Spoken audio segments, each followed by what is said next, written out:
Hi everyone, Lucy here. This is part 2 of a two-parter podcast where we dive into the business over the last 5 years. Part 1 is available if you want to listen to that. If you already have, I hope you enjoyed it, and please enjoy part 2. Welcome to Candid Founders, where we will give you a candid view of a growing business.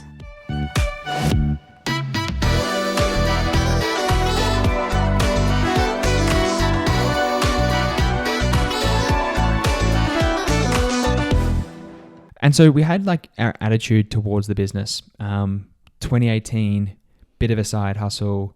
2019, bored of it, to be honest, a little bit.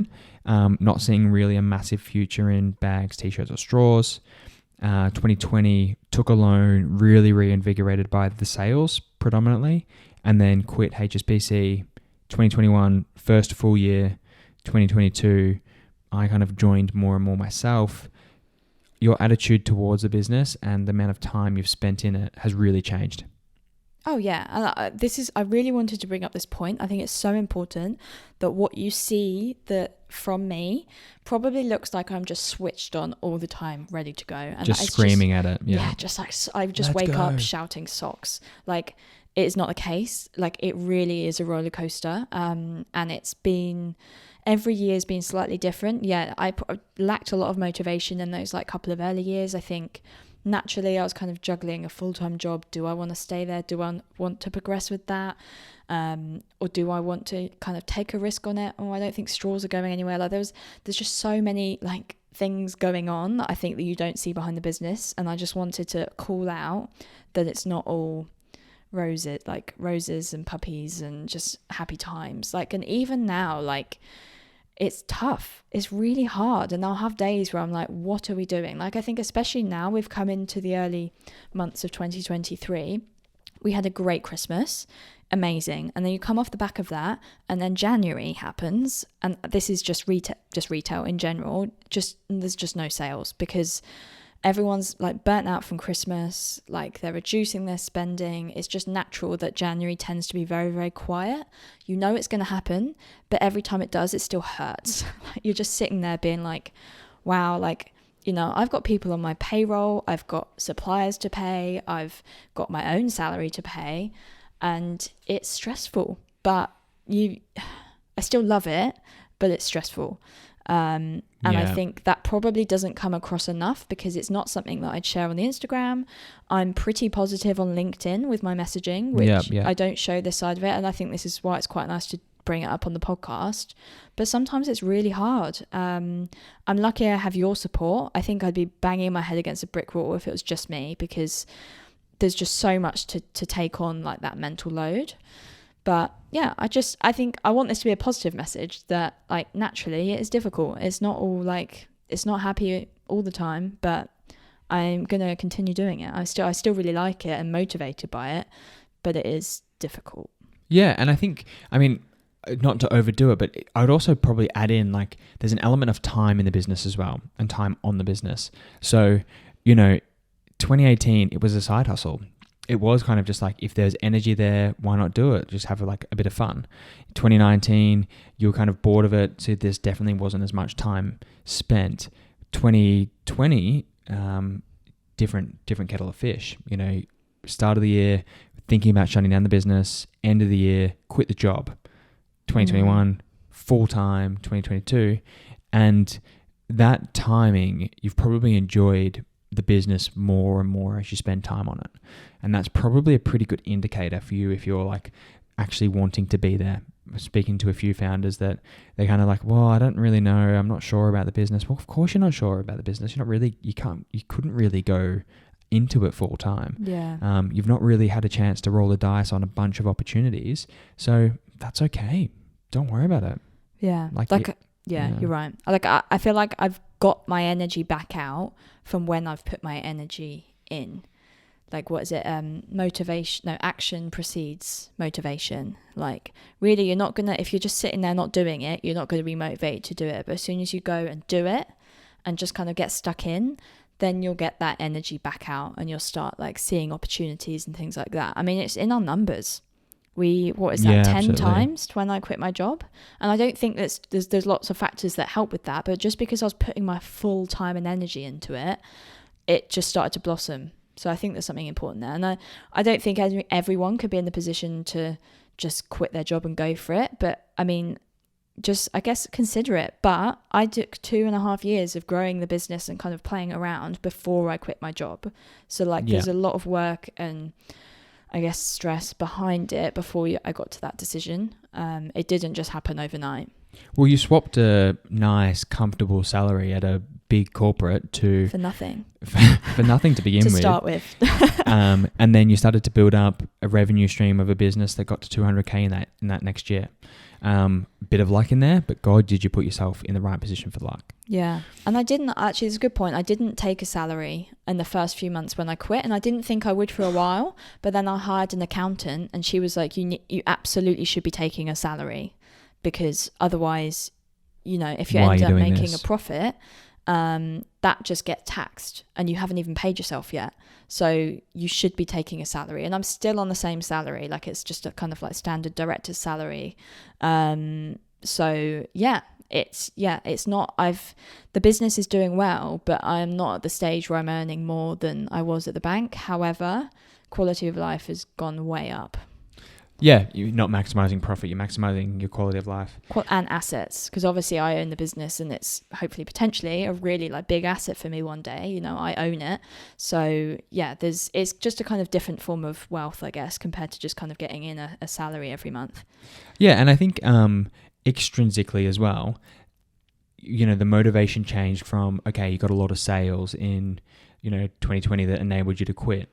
But then it's less about the sales. The sales are definitely important, but now it's also about like, okay, cool, we've got a different problem here. How do we grow wholesale? How do we change our product mix?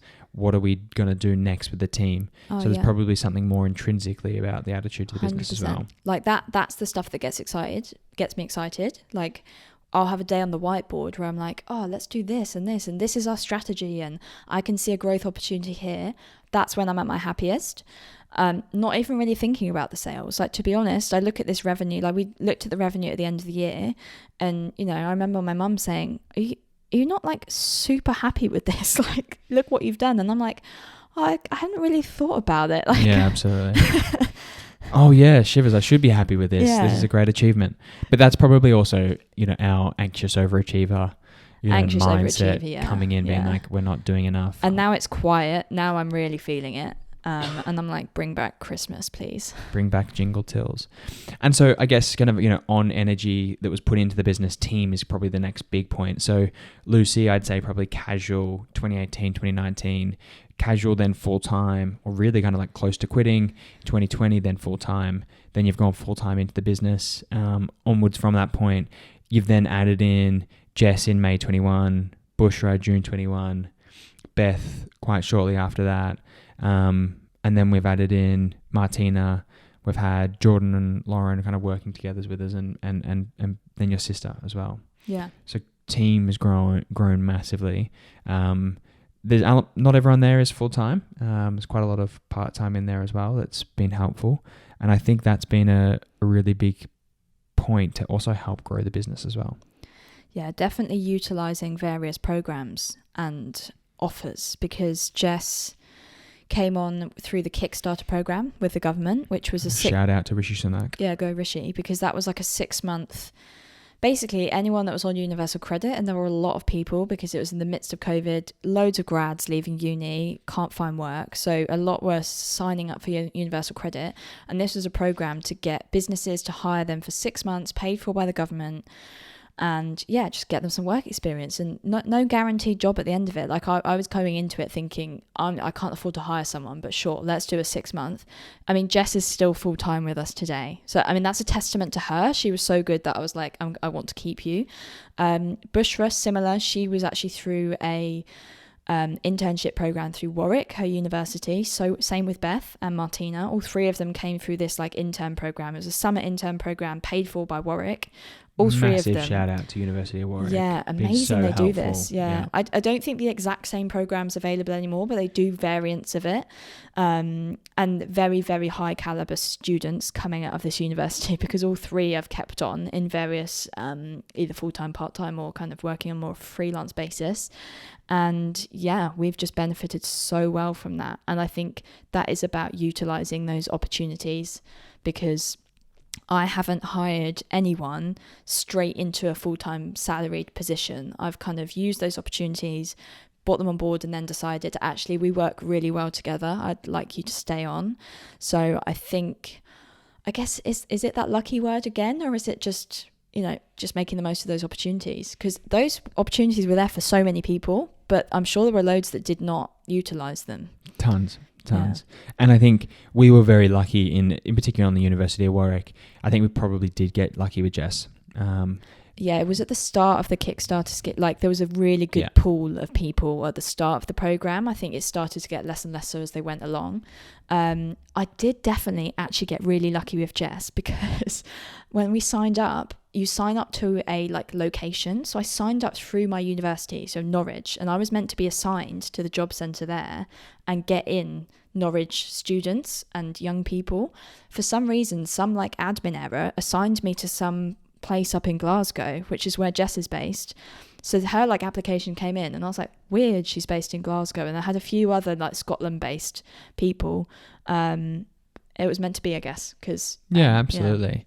And I think we got lucky as well, because again, how much time we were put into it. So I remember sifting through a bunch of resumes and kind of speaking to these, very young graduates or soon to be graduates, and thinking, oh my God, the caliber here is really high.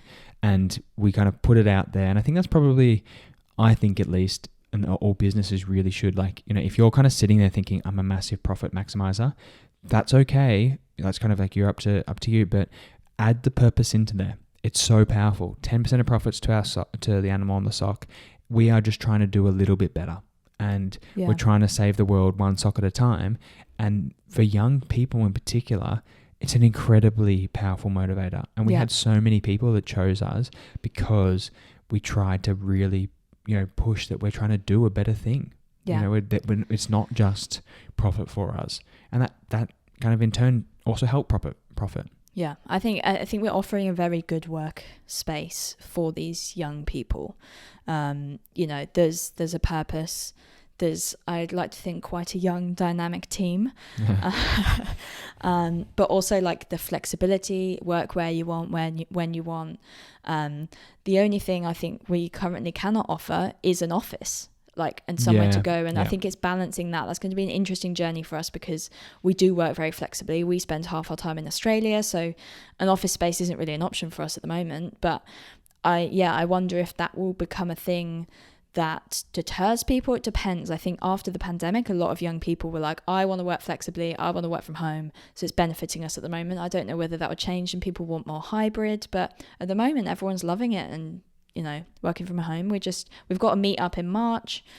So we could definitely see the benefit of face-to-face time, but it's not always possible. Everyone loves working face-to-face, but hates commuting. Yeah, that's the thing. Yeah, that's the big thing. And it'd be amazing if we could just teleport into a great office in a cheap location. Next business idea, teleportation. Okay. Yeah, genius. I'm up. Trademarked. And one of the things we wanted to share again was kind of the knowledge and learnings that we had at individual points of time that really kind of helped push the business forward. And we were, 2020, realizing the power of paid social, 21 from 5 designs to 25 designs and how that increased our, average basket size. 2022, the power of wholesale. In 2023, learning how little we do know. In particular, it's only just hit us now. Yeah, in particular, kind of 2 bankers looking at a fashion business, working with some young, very smart, hardworking grads. People have kind of built a fashion business before, it turns out. Yeah, and none of us have any background in fashion, so this is something we're on a mission to learn about it this year. Yeah, absolutely. And so, power of paid social, really interesting to see how important marketing is. and being able to pay to acquire customers, coming from HSBC where the brand speaks for itself, and you have people need a bank account. They're going to go out looking for a bank account. There's not many people that can provide that. But HSBC does spend a significant amount of money on marketing, and I always kind of, thumbed my tongue at it, or whatever that saying is. Thumb my nose. It's a Shakespeare. This is not PC. thumb my nose at it, and I always thought it wasn't going to acquire heaps of customers, but it absolutely did. And it was crucial to getting ourselves out in front of customers. People are not going to beat a past your door. They just won't. But if you kind of put yourself in front of them at the right time, they might look at you with the right message. Absolutely. That's, I think, and this is where our like charity donation thing, we've got a USP that we're putting out there. We're not just another sock company. We're actually doing something for the planet, and I think that was quite powerful, and it made our paid marketing work. And on that, like making the paid marketing work was adding products in. It's amazing that we were able to do it profitably on 8 times ROAS with just one product, because people would buy kind of a couple of pairs of turtles, but our AOV is really crucial for paid marketing. So average order value has gone up from kind of 1 sock now to 3 socks. Yeah. And that's a game changer. We're still not as high as a couple of other businesses, but that is really crucial to be able to make an e-commerce business work. Yeah. Because your cost of acquisition. And so we did a lot of work in PR as well. Do you want to talk about 2021? And I guess we've got some interesting stuff in the background as well. Yeah, we've actually had some stuff framed, because I did quite a lot of good work in PR in 2021, and it was just right place, right time. There's a few things you can do that I recommend. Hashtag journo request on Twitter. If you're following that, sometimes journalists will tweet using that, saying, I need this case study. And off the back of that, a journalist in 2021 tweeted saying she wanted to speak to people who had quit their job during the pandemic and changed careers or done something different. And I was like, oh, that's me. So I pitched. Quarter life crisis. Yeah, well, that's what the article ended up being. So I pitched, and she rang me, and it turns out it was for the Financial Times, and they came and took photographs, and I had a spread basically in the Financial Times about the actual article is like a mix. There's like other interviews and stuff in it, but the photo is just me across the whole page, so it looks like the whole article is about me. So we actually got that framed, because it's a picture of me and then it says quarter life crisis and I just thought, yep, that's me. So that was a really good one, and we've had a few others in the Guardian as well. And yeah, I'd say my advice there is just being able to kind of pitch the correct story. So I'm able to lean on various different stories depending on what the journalist is after. So it's either female founder living in London. Now I'm like living in Australia as well. And so I just change the story depending on like what they're after. I've got loads of PR that way. It's all free. It's great. And it's definitely very founder-led as well. It's Yeah. been, the business anyone can kind of create a business, but the founder story has been what's been driving it. Young, solo, female entrepreneur doing something socially and environmentally more and more responsible, not perfect, but also willing to talk about it, has been the absolutely crucial factor. Is that something we want to continue? Absolutely. But if you look into 2022, the PR there was, David Attenborough and Strictly Come Dancing. So that kind of got more into the realm of, the product and the company rather than the founder. That was crazy exposure. So the David Attenborough one, I sent him some socks, and I gave him a paid, like a stamped addressed envelope, because I know that supposedly he sometimes replies to people. And what a legend. Honestly, within days, I received a handwritten note from him saying, thank you so much, so kind, like, thank you so much for the socks. I just thought, this is a pinch me moment. Like, he's a legend. And then the Strictly Come Dancing one was was it Hamza that he won, didn't he? And he's I'd had a few people message to say, I keep thinking he's wearing your socks. He obviously into like funky socks. They're like, if they're not, you should send him some. And I was like, okay, I'll give it a crack. Sent some to his agent. Blow me down. He like wore them for like the week training for the final, and we got like proper like slow-mo shots of his feet like dancing with orangutan socks on mainstream TV, prime time, Strictly Come Dancing final. My mum was loving it because she loves Strictly, and I was like, that's ridiculous. I mean, I guess it's kind of a brand awareness thing. Like, there, you know, there's no like link to click, or they wouldn't have known what brand it is, but just a bit of a, you know, it's still pinned to our Instagram feed to be like, look at us, like we're on TV. So really exciting, and just shows what you can do if you just take a leap of faith. I just literally just sent some socks and was like, okay, well, if they get lost in the ether, never mind. But look what happened off the back of that. And I mean, speaking about lost in the ether, you must have reached out to dozens of celebrities. Oh yeah, I sent loads. And nothing happened, but this one actually worked. Yeah, like I've sent plenty. Like, so I think it's a case of like, you do have to kind of take the hit with that. We're lucky that, I guess, I'm sure there's product companies out there who have very expensive products. It's a harder decision when you kind of want to send loads out for PR. It's more expensive, whereas our cost per unit is obviously much lower. So sending socks out is not really a problem. But I got David Attenborough and I got Strictly Come Dancing. Like, I was pretty happy with that. Yeah, that's definitely something that we'd love to talk about. And then we went into, I guess, investment. So no real investment until we got to 2021, and then the grant from University of East Anglia in April, and then the investment in 2021. That was an absolute game changer for the business. Could we have done that before? Probably not. Have we needed to do it since? Probably not either. And that's been, you know, a fantastic little, you know, pick me up for us to be able to kind of do that like next turn of working capital. Yeah. Get a lot of like product in and grow the business and really take that next step.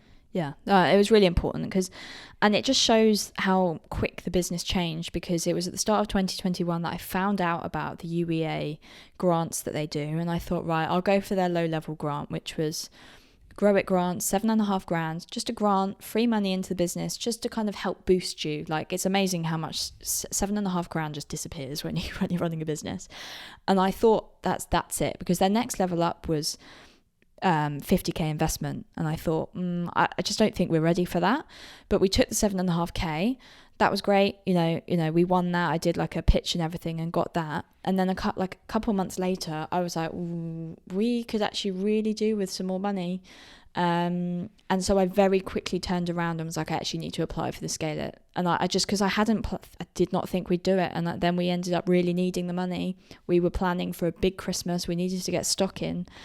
So yeah, I very quickly turned around and was like, right, here's my here's my business plan. I want to apply. Got in on the skin of my teeth for the deadline and just went for it and pitched and got the money. We got £50,000 investment, and that went straight into stock. Again, that just disappeared. And that's the pitfall of running a stock-based business, is how expensive it is to kind of keep inventory. But really important level of growth, because, you know, we needed that stock. All that stock's gone. Like, that was gone by the start of 2022, and we did another big order. So yeah, it was really important we did that. I think I want to do a separate episode on investment. Yeah, so absolutely. Stay tuned for that, because I think there's so much we can talk about, like the pitch, like should you get investment, should you not? And I have some quite strong opinions on like how people talk about investment in like on LinkedIn and stuff like that. So I think let's do another episode on that. Absolutely. And I think it's unfair to say that we kind of, you know, it disappeared. It didn't. It went into stock. It went into designs. Yeah. It enabled us to just felt like it disappeared. Really grow. But the business took a next step and was enabled to kind of, you know, that year as well, we went from 20,000 to 200,000. Could we have taken a 50 grand loan off a 20 grand revenue prior year? Definitely not. No, well, that was the thing. I applied for a 50 grand loan with HSBC, and they flat out said no. Because, with everyone? Well, with that, yeah, no one would give me that, because no bank would take that risk. And I understand that, because why would they? Especially with an e-commerce business, it's so historically hard to get loans, because it's based on, you know, potentially nothing.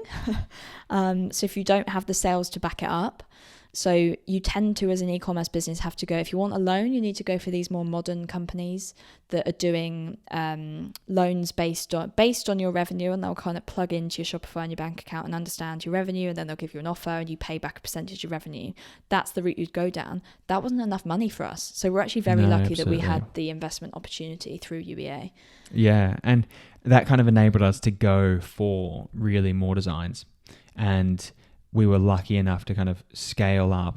2018, it was kind of Lucy by herself with the straws.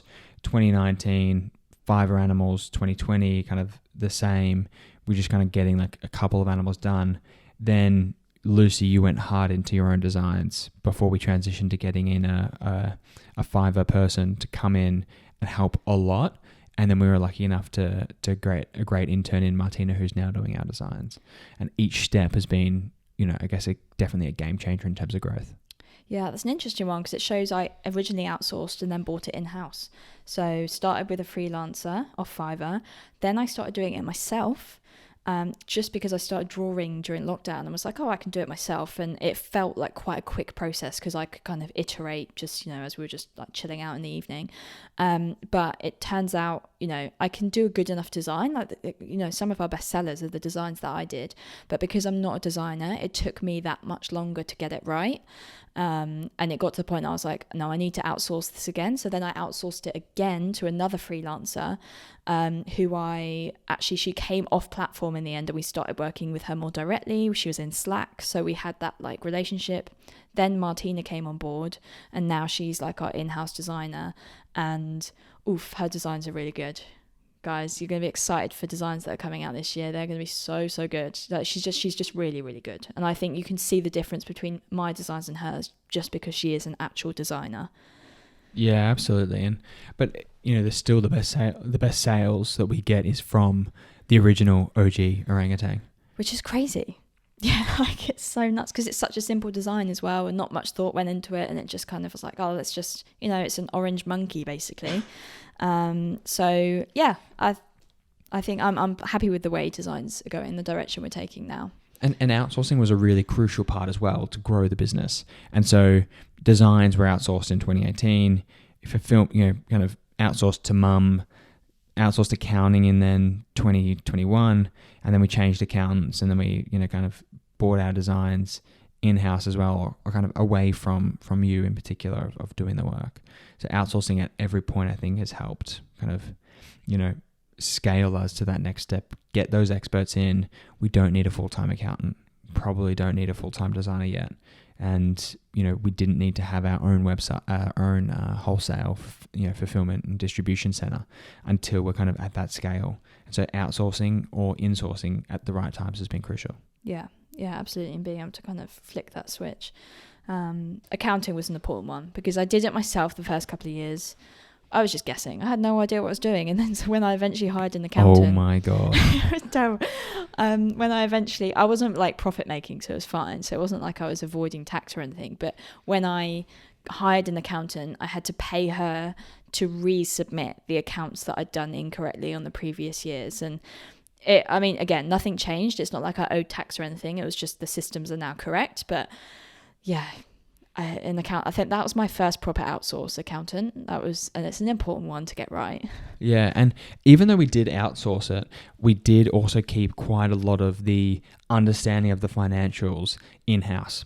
And I think that was absolutely crucial. So Lucy was doing a daily P&L where she'd write down every single expense that was going out, shipping, picking, packaging, cost of goods, charity donation, everything. And I think before that, wasn't doing that and didn't really understand how the business was growing. But then in 2021, doing that and kind of seeing, okay, where are those sales coming from? What's working? And really granularly, a consultant would come in and be like, why are you doing that? Just review the outputs. But it was so crucial to see actually, like, where are these inputs coming from? Yeah. How do I pull that lever? I've actually never been closer to the numbers as I was when I was doing that. There's no way I could do it now. Like I'd spend an hour a day, and that what we were on 2021. Was I doing it for the whole of 2021? I think Madness. Yeah, you were. It's actually just like, it got to the point where I was just so stressed with inputting these numbers every day, because I was basically taking every order and being like, okay, this is what we've sold, this is what we've sold, this is how much it's cost. So I think by the time that Andy kind of took it off my plate, just because he's very good with spreadsheets, he was like, I'll help automate this. And you were looking at it and you were like, no wonder you're stressed. I cannot believe you're doing this manually. It was thousands of items input a day at some points. Literally thousands. Yeah, I don't know. It helped though, because then when I went for investment, I knew exactly what I was talking about. I basically knew every bloody transaction that went through that business at that point. So I've actually never been closer to the numbers, but it gets to the point where you do have to automate, you do have to kind of take a step back, be more high level, and make the accounting software, make the accountants do the work for you. We're going through a process of trying to get closer to our numbers again. So it's interesting. We've been on this curve where we've been super, super close to it, then taken a step back, and now we're too far away. So we're trying to get back closer again. So I think, again, another one, we'll have to share kind of what we're doing with our numbers and how we're thinking, how we're setting our KPIs and things like that. That's a really important one. Yeah, and I think we're moving from a management P&L where we were doing it manually and then we automated that process, and now we're moving more towards, knowing kind of intrinsically that scale was super important. Now we're moving more towards an accounting-driven business model where we're saying, okay, in Jan, what was the accounting-based P&L? Rather than kind of doing our like management P&L, okay, sales are working at the moment, but now we need to look at it at a higher level whilst, sales at a more depressed number, and we're kind of, understanding, okay, how are we going with equity and what's our P&L looking like? And then one of the ways that we did that was we connected into Awesome, who are our accountants, and they are one of our Shopify plugins. So software has been so crucial to us as we've grown. We started with the Shopify basic plan, and I would 100% recommend people, if you're going to set up a e-commerce business, start with Shopify. And you will end with Shopify. There are other platforms out there that can help you build beautiful websites. Squarespace is one where we've built websites with before as well. Yeah. Wix, WeCommerce and WoopCommerce, they're great, but you really have so much endless flexibility from, the mum and dad entrepreneur all the way up to a enterprise business. Tesla's run on Shopify. Tesla. I think Gymshark as well. Gymshark definitely is. I hadn't realized Tesla. That's nuts. Yeah, it's so scalable.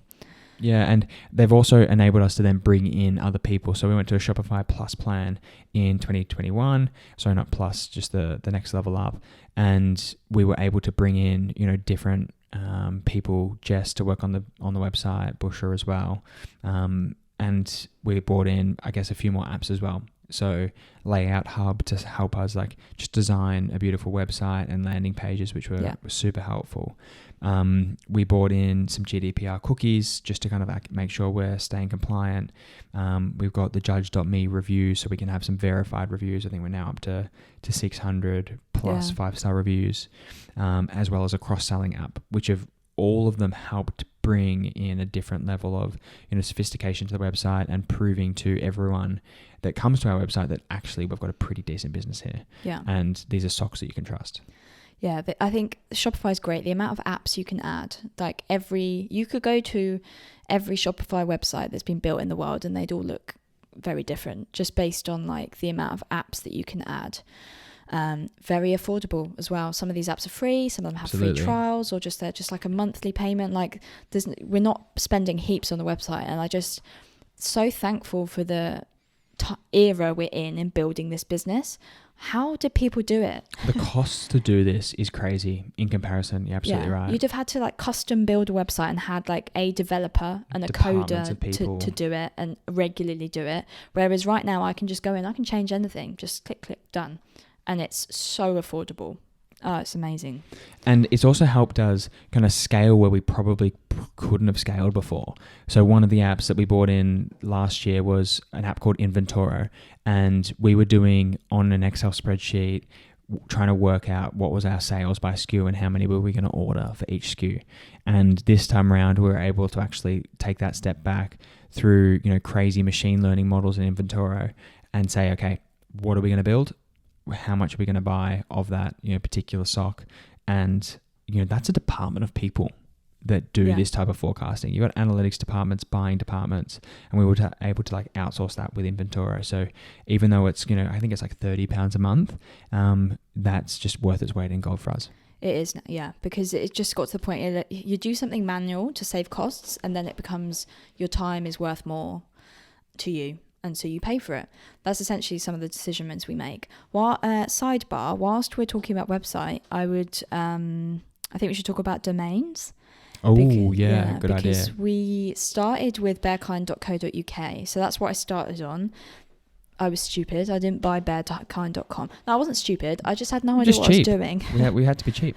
Yeah. So I bought bearkind.co.uk, and then I think someone bought out bearkind.com, and then about a year in, they tried to sell it back to me for £1,000, and I was like, losers. No, I was like, domain trolls. It is a joke. I was like, piss off. No way am I spending that kind of money, because at that point that was a quarter of my revenue. So just said no. But then they came back, or I think we started looking at, we want global expansion. I want bearkind.com. We need it for authenticity. You know, it just, if you're going global, if you're like, I mean, if you're just a UK based business and that's it, you know, maybe you're just like a local shop, .co.uk is fine, but we want to go global and have like that kind of footprint. So .com is actually really important for us to have. And sadly, it gone up in price. I think it was then £4,000 when we started looking at it again. Yeah, $5,000. Yeah. But down to 1% of revenue. Yeah. Okay. So we took the leap. It was hindsight. Like, obviously I wish I could have bought it for $1,000, but I just couldn't at the time. So we then took the plunge, and I think we've just finished paying that off monthly. And so yeah, we own bearkind.com now. So if you are starting a business and you have got a name and you've kind of registered that, and you know, buy the domains. Buy the domains, and also like I think it's super important, but equally you don't need it to start a business. No. Just start it without it. Get like the cool, you know, get the cool domain later if you can't afford it. Yeah. Like, I mean, I guess if it had been a lot more expensive, maybe we wouldn't have. We did go back and forth a lot and like, do we really want to spend this money? Don't? Yeah. I'm glad we did. I think it was really important that we did. But yeah, I think it was right for us, because we knew we really, really, really wanted to grow this business globally. So we took the plunge. So I guess it was an asset, wasn't it? But I guess no one else would buy it for that price. So yeah, and it's something I've not told you about, but I'm looking at another domain. Which you can't say? I can't say. Yeah, share it later. But that is something that we're looking at as well. So we also brought in a few other apps which were super helpful. Shout out to Seed e-commerce. I know we mentioned it before. That helped us just kind of expand into Etsy in particular. We could list all of our products there. We could also advertise those as well, which was, you know, rather than kind of manually uploading all of them, putting in an Excel sheet. And the orders as well. So if the order management. Orders come through straight into Shopify, so we don't have to manually do anything. So just where you can automate something, it just makes your life so much easier. Yeah, if you don't need to do it, don't do it. But if you have to, automate it. Thank God. Put that on a t-shirt. And then we brought in a few other ones, and I think we were probably looking at the business and the problems that we had, and we said, okay, how can we improve this? And one of the problems we were looking at was average order value. And we were able to bring in a few things that helped us increase that. So we looked at bundles in particular, and we took ages to find the right bundle app. So many bundle apps don't work. They don't make it easy for you in your back end. But thankfully, we're able to get a couple of bundles. One is like Bundle Upsell, which helped us kind of build out bundles. Yeah, I think the key thing here is obviously you want a good customer experience, but one of the bundle apps that was a good customer experience, every time they made a bundle, it created a brand new SKU. So it was almost like a brand new product created every time a customer made, you know, if they were like badgers, bats, foxes, brand new product, and our warehouse would not have been able to cope with that. So that's just an interesting like logistical problem that was so crucial to us choosing it. Interestingly, this week Shopify has come out to say that coming soon is that their own Shopify bundles app that they're bringing out, and I'm like, finally. So I'm hoping that that's a really good one that we're going to be able to integrate. And we're able to put in a couple of other ones as well. So Trustpilot, for example, people do trust that. And so we're able to kind of start to put a few more reviews there. One's called Broken Link. We used to have hundreds of, clicks where people would go onto our website and they would just get redirected to the wrong page or a broken page. And we had no idea that was happening. And we're able to kind of redirect that traffic and being able to do it in a super cheap way. And then I think my favorite one we've inputted is a code accessibility tool. And a huge shout out for that. We actually spoke with a lady who was blind. I used to work with a blind lady, and I was almost in tears when I got the email from her where she said, "Thank you so much for making our website accessible. It was easy for me to use. Everything was marked properly. And that was enabled by this one plugin tool." So, me nearly crying just to help one customer was absolutely worth it. And I'd highly recommend how easy it was to set up an accessibility tool for a blind person and make that, website, usable for them. Yeah. Just bring on the tears, I guess. More tears. The more we can make you cry, the better. And then probably the last and most important tools we've been able to bring in is we had one for MailerLite, which was our email software. And then we bought in and probably frankly upgraded to one called Klaviyo, which, really helped us expand our owned email software. This is a really important journey actually, because I didn't do anything really with email until so Bush underappreciated. Until Bush restarted. I think I was sending emails. I think I had like a couple that would go out, or I'd send one sporadically when I felt like it. But yeah, oh my God, it was such an untapped resource for us. And then Bush rejoined as a growth marketing intern and just took it under her wing. She's built out so many amazing automations, and it is such a valuable thing for an e-commerce business to do. Incredible. Because it's the only marketing data that is actually yours. We have this list of how many subscribers do we have now? Close to 20,000 it must be. That just blows my mind. 20,000 people that have signed up to hear from us. And yeah, a lot of time goes into working out what emails we can send out that are valuable to our audience, and we segment them. And so yes, started with MailerLite, great tool. Really recommend that as a good starter email tool. And then yes, we've moved up to Klaviyo, which is much more expensive, but there is a lot more beautiful design, much more segmentation. Like, it is better, but it is a lot more expensive. So I'd really recommend starting with MailerLite. And then yeah, we've just made that jump when we can afford to. And that, I think that's the crucial thing throughout all of this. As we kind of wrap up at the end of this, pod, we did the things when we could afford to do them. We couldn't always do the thing that we wanted to do, to begin with. For example, buying bearkind.com, for example, using Klaviyo, or kind of like the nth degree. But after we grew and we got to a point where we could afford these things, we were able to do it. And I think rather than kind of like throwing the kitchen sink at it and potentially blowing up, doing step by step, the way I describe it internally is we're just adding little Lego blocks. Every single day, a new Lego block goes onto the Bearkind wall, but it stays there. And we build on it and we try something different. Sometimes we take a couple Lego blocks off and we replace it with something even better. It would have been amazing to go with Klaviyo from the beginning, but it didn't matter because we got there when we could afford to get there. And it's always my, when I'm asked what is your one piece of advice to give people starting out or people running their own business, is just start and just do something. Test a product, do a prototype, build a website. Don't spend too much, just test it, just start it. It's not perfect. Every time we look back on things we've built before, my social media from back in the day, the first iteration of the website, the first products, I'm looking at it oh, that was shit. Not embarrassing, but close to. But that's good, because what was the point? We started and we've been able to grow the business to the point it is now because we started, as you said, with a block at a time and just building as we go along and not throwing loads of money at it. So yeah, it's not about being perfect. It's about just doing it and just testing it and, growing from there. Not everyone has... I self-funded this. Until we got the investment, it was completely self-funded, profits invested back in. So I didn't have enough money to do everything perfect from the start.